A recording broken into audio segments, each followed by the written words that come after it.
أعوذ بالله من الشيطان الرجيم. بسم الله الرحمن الرحيم. الحمد لله الذي أنزل على عبده الكتاب ولم يجعل له عوجا قيما لينذر بأسا شديدا من لدنه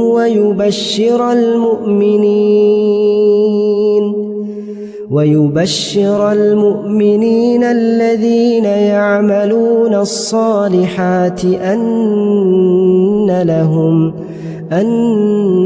لهم أجرا حسنا ماكثين فيه أبدا وينذر الذين قالوا اتخذ الله ولدا ما لهم به من علم ولا لآبائهم كبرت كلمة تخرج من أفواههم إن يقولون إلا كذبا فلعلك باخع نفسك على آثارهم إن لم يؤمنوا بهذا الحديث أسفا إنا جعلنا ما على الأرض زينة لها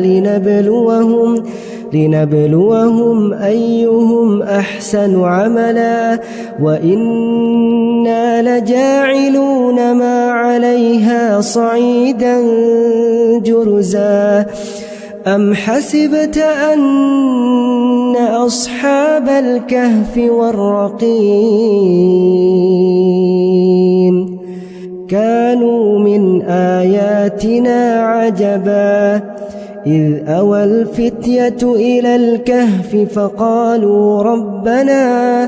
فقالوا ربنا آتنا من لدنك رحمة وهيئ لنا من أمرنا رشدا فضربنا على آذانهم في الكهف سنين عددا ثم بعثناهم لنعلم أي الحزبين أحصى لما لبثوا أمدا نحن نقص عليك نبأهم بالحق إنهم فتية آمنوا بربهم وزدناهم هدى وربطنا على قلوبهم إذ قاموا فقالوا ربنا رب السماوات والأرض لن ندعو من دونه إلها لقد قلنا إذا شططا هؤلاء قومنا اتخذوا من دونه آلهة لولا يأتون عليهم بسلطان بين فمن أظلم ممن افترى على الله كذبا وإذ اعتزلتموهم وما يعبدون إلا الله فأووا إلى الكهف ينشر لكم ربكم من رحمته ويهيئ لكم من أمركم مرفقا وترى الشمس إذا طلعت تزاور عن كهفهم ذات اليمين وإذا غربت تقرضهم ذات الشمال وهم في فجوة منه ذلك من آيات الله من يهد الله فهو المهتد ومن يضلل فلن تجد له وليا مرشدا وتحسبهم أيقاظا وهم رقود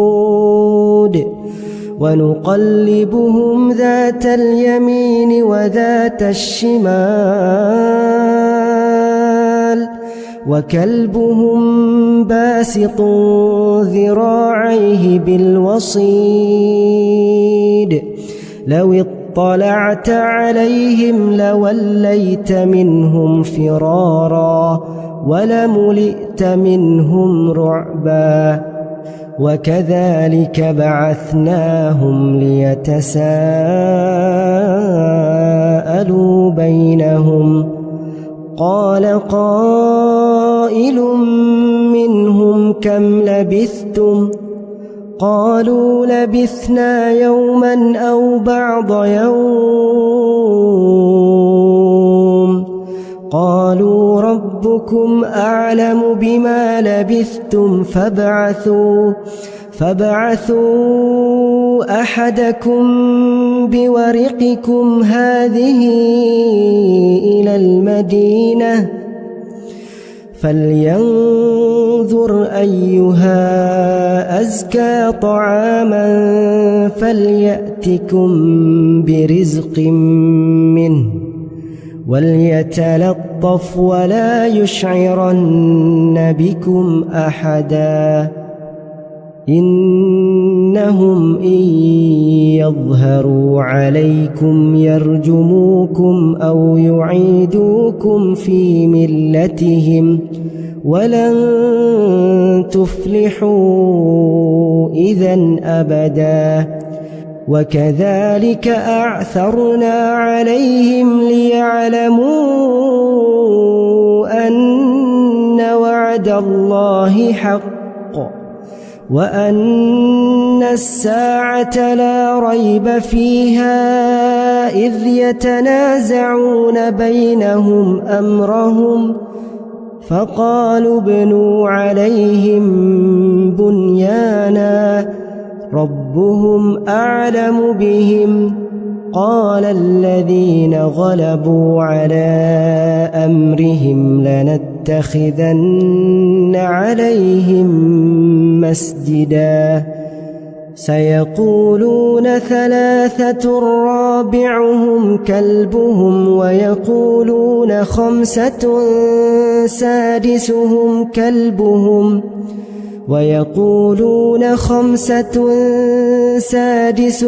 كلبهم رجما بالغيب ويقولون 7 وثامنهم كلبهم قل ربي أعلم بعدتهم ما يعلمهم إلا قليل فلا تمار فيهم إلا مراء ظاهرا ولا تستفت فيهم منهم أحدا ولا تقولن لشيء إني فاعل ذلك غدا إلا أن يشاء الله واذكر ربك إذا نسيت وقل عسى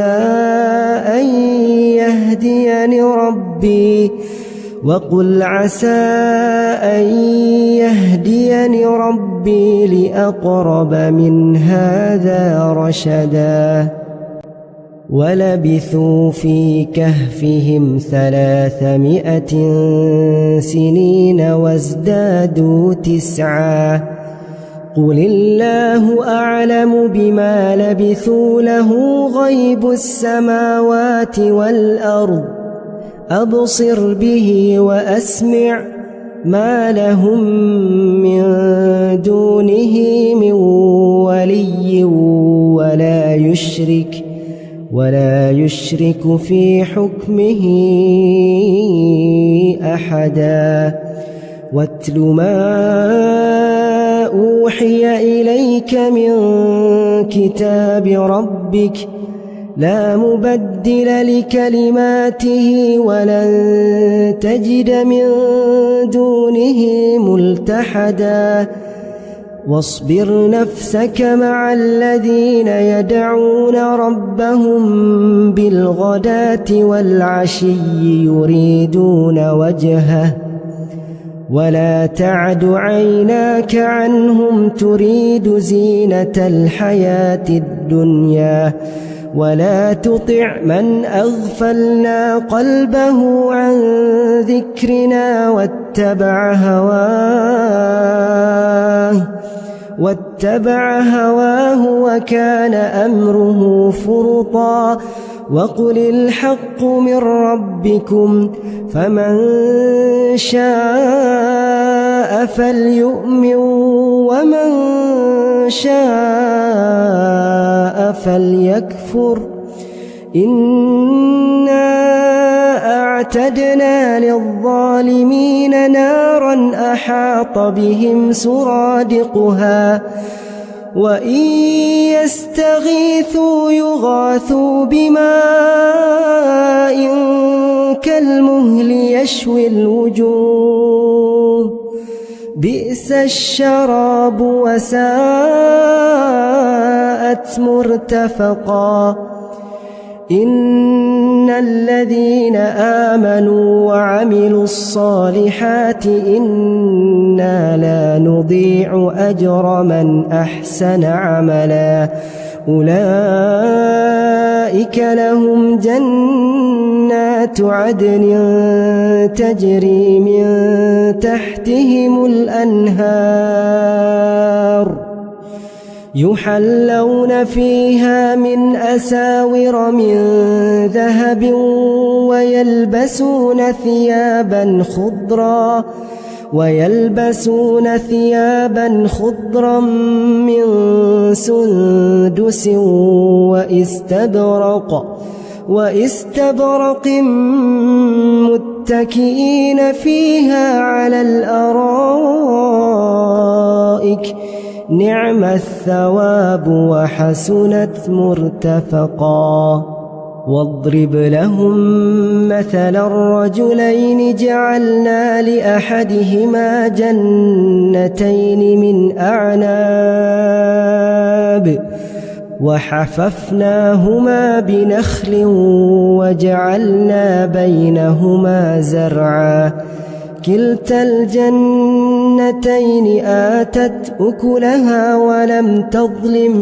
منه شيئا وفجرنا خلالهما نهرا وكان له ثمر فقال لصاحبه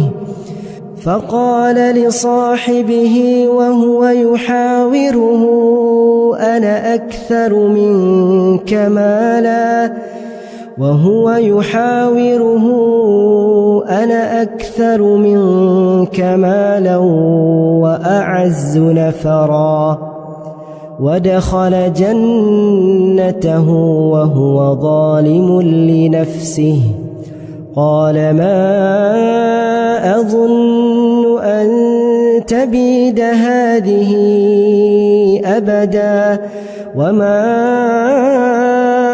أظن الساعة قائمة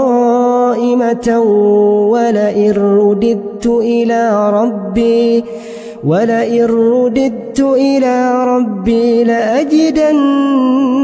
خيرا منها منقلبا قال له صاحبه وهو يحاوره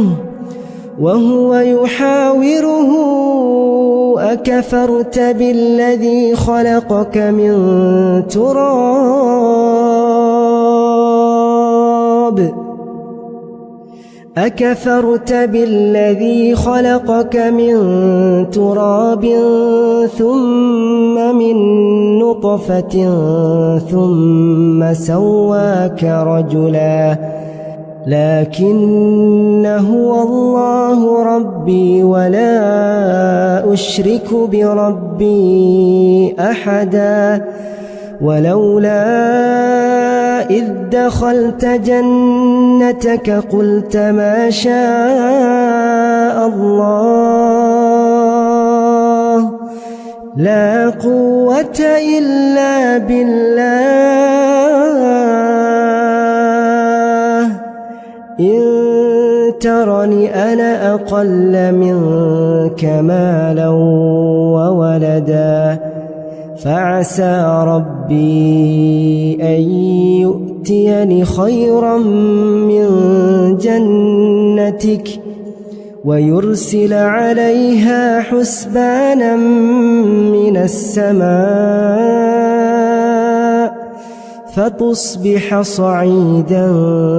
زلقا أو يصبح ماؤها غورا فلن تستطيع له طلبا وأحيط بثمره فأصبح يقلب كفيه على ما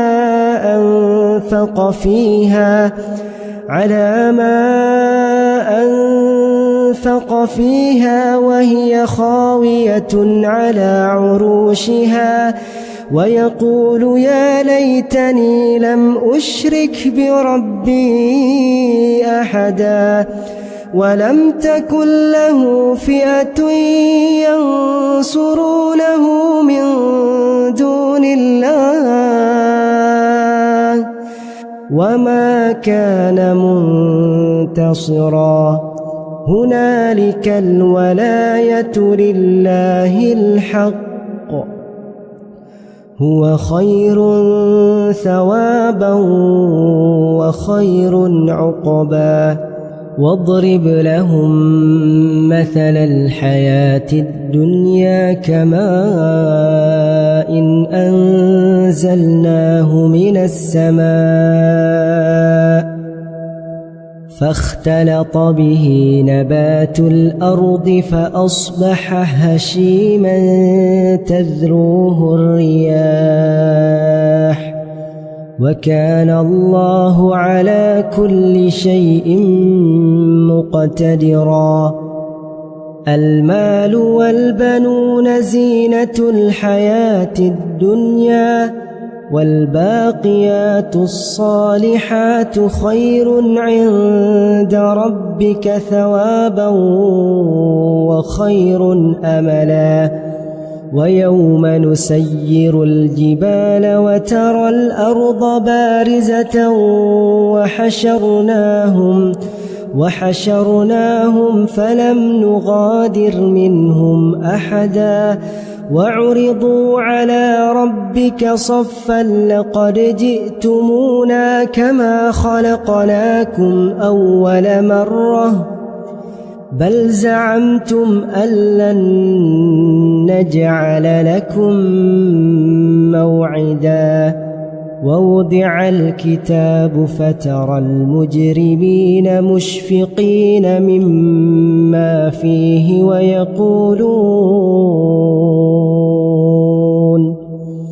ويقولون يا ويلتنا ما لهذا الكتاب لا يغادر صغيرة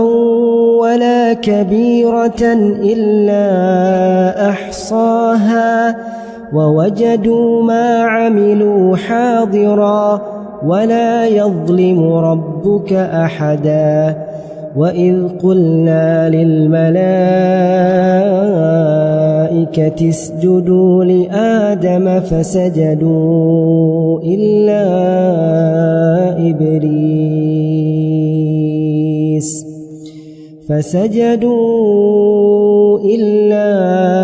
إبليس كان من الجن ففسق عن أمر ربه أفتتخذونه وذريته أولياء من دوني وهم لكم عدو بئس للظالمين بدلا ما أشهدتهم خلق السماوات والأرض ولا خلق أنفسهم وما كنت متخذ المضلين عضدا ويوم يقول نادوا شركائي الذين زعمتم فدعوهم فلم يستجيبوا لهم وجعلنا بينهم موبقا ورأى المجرمون النار فظنوا أنهم مواقعوها ولم يجدوا عنها مصرفا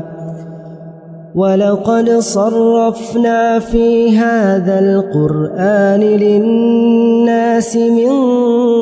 كل مثل وكان الإنسان أكثر شيء جدلا وما منع الناس أن يؤمنوا إذ جاءهم الهدى ويستغفروا ربهم إلا أن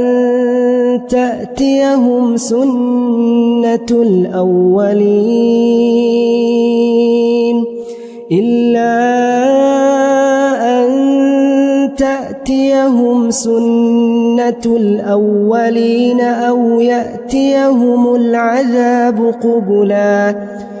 وما نرسل المرسلين إلا مبشرين ومنذرين ويجادل الذين كفروا بالباطل ليدحضوا به الحق واتخذوا آياتي وما أنذروا هزوا ومن أظلم ممن ذكر بآيات ربه فأعرض عنها ونسي ما قدمت يداه إنا جعلنا على قلوبهم أكنة أن يفقهوه وفي آذانهم وقرا وإن تدعهم إلى الهدى فلن يهتدوا إذن أبدا وربك الغفور ذو الرحمة لو يؤاخذهم بما كسبوا لعجل لهم العذاب بل لهم موعد لن يجدوا من دونه موئلا وتلك القرى أهلكناهم لما ظلموا وجعلنا لمهلكهم موعدا وإذ قال موسى لفتاه لا أبرح حتى أبلغ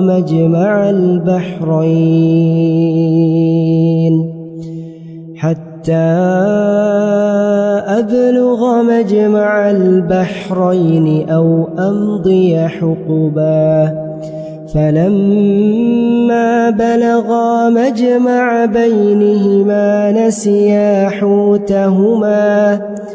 نسيا حوتهما فاتخذ سبيله في البحر سربا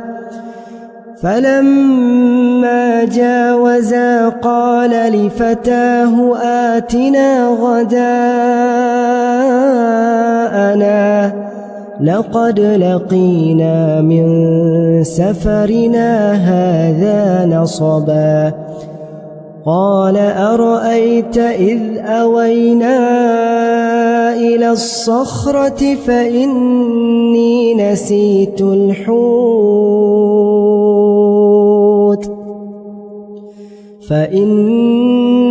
نسيت الحوت وما أنسانيه إلا الشيطان أن أذكره واتخذ سبيله في البحر عجبا قال ذلك ما كنا نبغ فارتدا على آثارهما قصصا فوجدا عبدا من عبادنا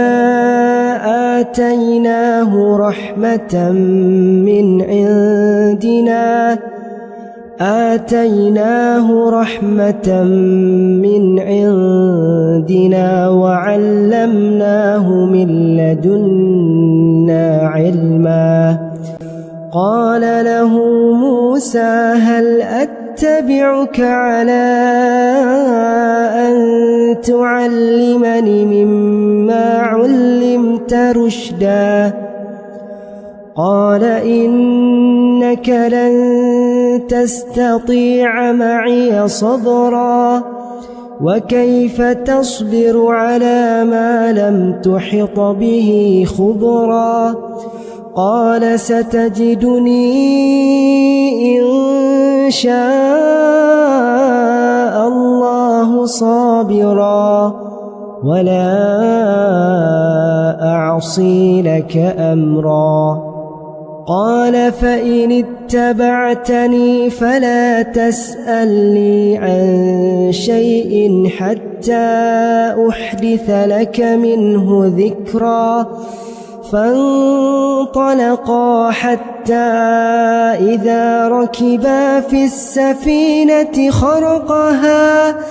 قال خرقتها لتغرق أهلها لقد جئت شيئا إمرا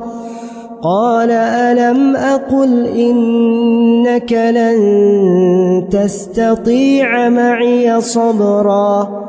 قال لا تؤاخذني بما نسيت ولا ترهقني من أمري عسرا فانطلقا حتى إذا لقيا غلاما فقتله قال أقتلت نفسا زكية بغير نفس لقد جئت شيئا نكرا قال ألم أقل لك إنك لن تستطيع معي صبرا قال إن سألتك عن شيء بعدها فلا تصاحبني قد بلغت من لدني عذرا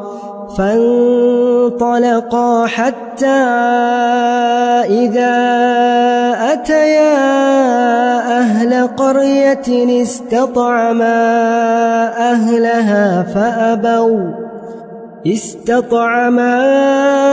أهلها فأبوا أن يضيفوهما فوجدا فيها جدارا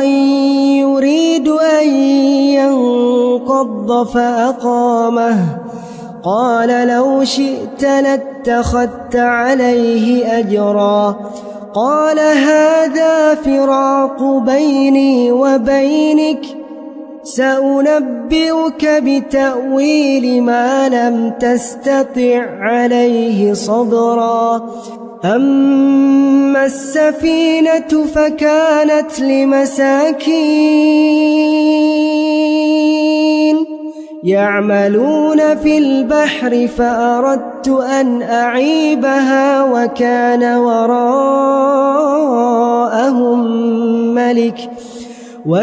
وراءهم ملك يأخذ كل سفينة غصبا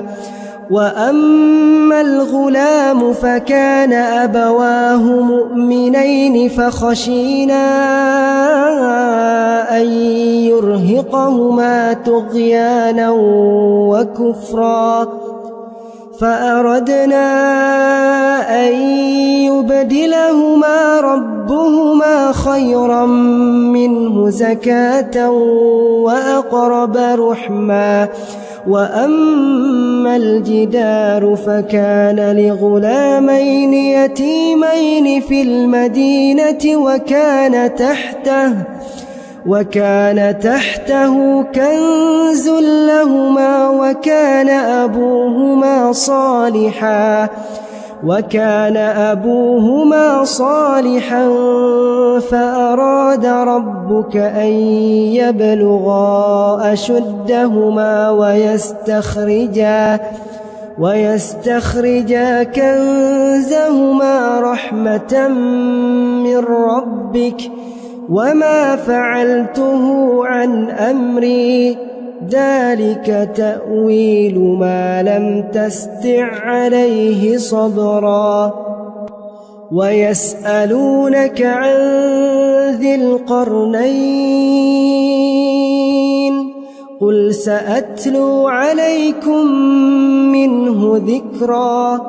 إنا مكنا له في الأرض وآتيناه من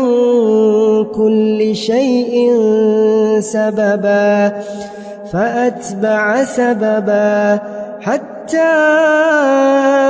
إذا بلغ مغرب الشمس وجدها تغرب في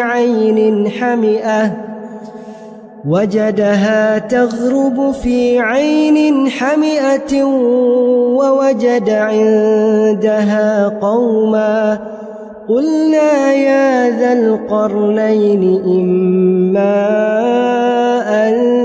تعذب وإما أن تتخذ فيهم حسنا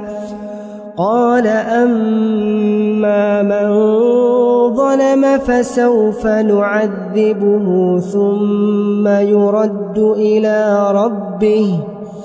ثم يرد إلى ربه فيعذبه عذابا نكرا وأما من آمن وعمل صالحا فله جزاء الحسنى وسنقول له من أمرنا يسرا ثم أتبع سببا حتى إذا بلغ مطلع الشمس وجدها تطلع على قوم لم نجعل لهم من دونها سترا كذلك وقد أحطنا بما لديه خبرا ثم أتبع سببا حتى إذا بلغ بين السدين وجد من دونهما قوما لا يكادون يفقهون قولا قالوا يا ذا القرنين إن يأجوج ومأجوج مفسدون في الأرض فهل نجعل لك خرجا على أن تجعل بيننا وبينهم سدا قال ما مكني فيه ربي خير فأعينوني بقوة أجعل بينكم وبينهم ردما آتوني زبر الحديد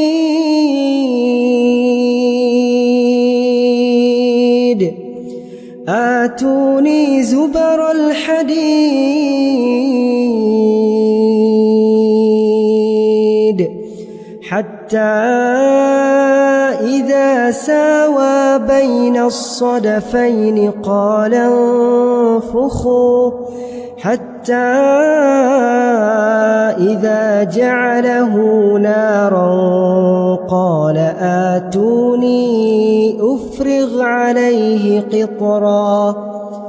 فما استطاعوا أن يظهروه وما استطاعوا له نقبا قال هذا رحمة من ربي فإذا جاء وعد ربي جعله دكاء وكان وعد ربي حقا وتركنا بعضهم يومئذ يموج في بعض ونفخ في الصور فجمعناهم جمعا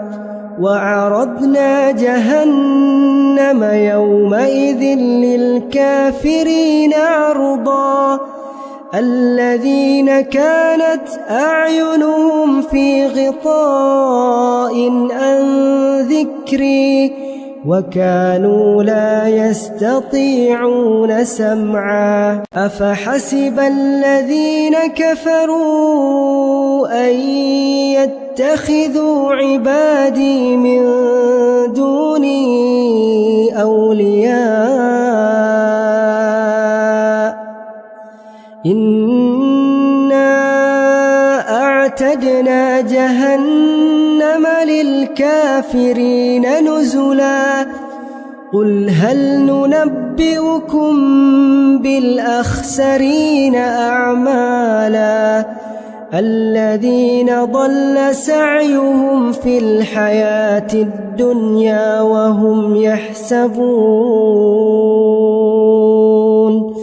وهم يحسبون أنهم يحسنون صنعا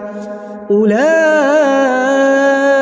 الذين كفروا بآيات ربهم ولقائه فحبطت أعمالهم فلا نقيم لهم يوم القيامة وزنا ذلك جزاؤهم جهنم بما كفروا واتخذوا آياتي ورسلي هزوا إن الذين آمنوا وعملوا الصالحات كانت لهم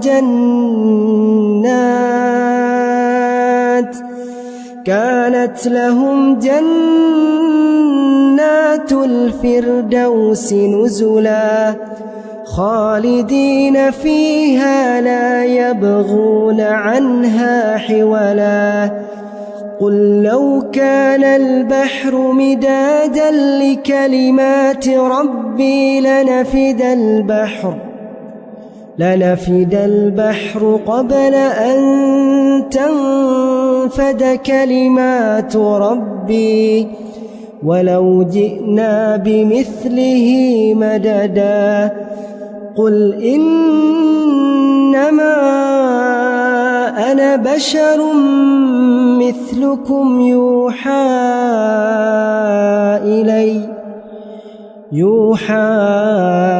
إلي أنما إلهكم إله واحد فمن كان يرجو لقاء ربه فليعمل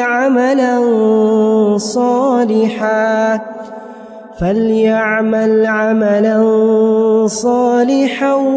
ولا يشرك بعبادة ربه أحدا.